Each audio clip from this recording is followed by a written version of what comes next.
வணக்கம். சட்டம் எல்லோருக்கும் சமமானது என்று சொல்லித்தான் நாங்கள் வளர்க்கப்பட்டிருக்கின்றோம். ஆனால் இந்த நாட்டிலே இப்பொழுது நடக்கின்ற சில நிகழ்வுகளை பார்க்கின்ற பொழுது சட்டம் எல்லோருக்கும் சமமானதா என்ற கேள்வி இங்கே உருவாகிறது. ஏனென்றால் இலங்கையிலே அண்மையில் 21 பிக்குகள் போதைப் பொருளோடு கைதாகியிருந்தார்கள். நாட்டினுடைய அனைத்து உயர்மட்ட தலைவர்களுக்கும் ஆசி வழங்கியிருக்கக்கூடிய பிக்கு 13 வயது சிறுமியை துஷ்பிரயோகம் செய்த வழக்கில் சிக்கியிருக்கிறார். இந்த இடத்திலே இதே தவறுகளை செய்திருக்கக்கூடிய சாதாரண நபர்களை இந்த சட்டம் கையாள்வதைப் போல இந்த பௌத்த துறவிகள் செய்திருக்கக்கூடிய இந்த குற்றங்களுக்கு அவர்களை இதே வகையிலே கையாண்டதா என்ற கேள்வி இங்கே உருவாகிறது. இந்த கேள்விதான் சட்டம் எல்லோருக்கும் சமமானதா என்ற கேள்வியை வலுப்படச் செய்கிறது. இந்த நேரத்தில் எரிகின்ற நெருப்பிலே எண்ணெயை ஊற்றுவது போல ஜனாதிபதி அரச வெசாக் விழாவிலே பேசுகின்ற பொழுது பௌத்த பிக்குகளுடைய ஒழுக்கத்தை பேணுவதற்காக, ஒழுக்கத்தை பாதுகாப்பதற்காக தேவையான சட்டங்கள் உருவாக்கி தரப்படும் என்ற கருத்தை சொல்லியிருக்கின்றார்.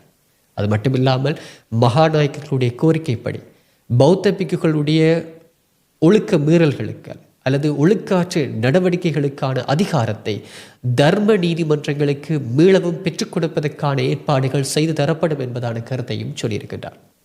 இதற்குரிய சட்டங்கள் திருத்தங்கள் செய்யப்படுகின்றது. விரைவிலே இதற்குரிய சட்டங்களை நாங்கள் உருவாக்கி தருவோம் என்கின்ற ஒரு வாக்குறுதியை அவர் அங்கே சொல்லியிருக்கின்றார். ஏற்கனவே இந்த நாட்டினுடைய அரசியலமைப்பு சட்டம் பௌத்தத்துக்கு முன்னுரிமை வழங்குகிறது.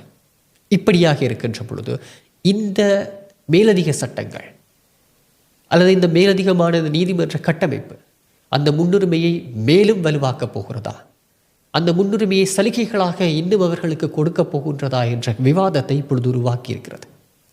இந்த இடத்தில் ஜனாதிபதி தன்னுடைய உரையில் இன்னும் ஒரு விஷயத்தை குறிப்பிட்டிருக்கிறார். அதையும் இங்கே சொல்ல வேண்டிய தேவை இருக்கிறது. என்னவென்றால் 21 பிக்குகள் போதைப்பொருள் வழக்கிலே கைதாகி இருந்த பொழுது தான் உடனடியாக மகாநாயக்கர்களை தொடர்பு கொண்டு கலந்து ஆலோசித்தேன். அதாவது இந்த 21 பிக்குகளையும் காவி உடை தரித்த வகையிலே அவர்களை கைவிலங்கிட்டு நீதிமன்றத்துக்கு அழைத்து செல்வது தொடர்பாக தான் அவர்களோடு கலந்து ஆலோசித்தேன். அப்பொழுது மகாநாயக்க தேரர்கள் சொன்ன கருத்து, முடிந்தால் அவர்களை துறவரத்திலிருந்து நீக்குங்கள், அதாவது காவி உடையிலிருந்து அவர்களை நீக்குங்கள், நீக்கியதற்கு பின்னதாக அவர்களை அழைத்து செல்லுங்கள் என்பதான ஒரு கருத்தை சொல்லியிருக்கின்றார்.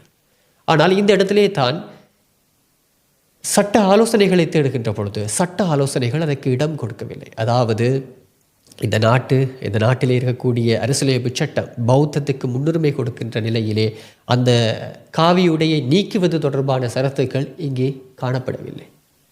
இதன் காரணமாக அவர்களை அந்த உடையோடு தான் அழைத்துச் செல்ல வேண்டிய தேவை இருக்கிறது. இது அவர்களுக்கு ஒரு அபகீர்த்தியை கொடுக்கின்றது.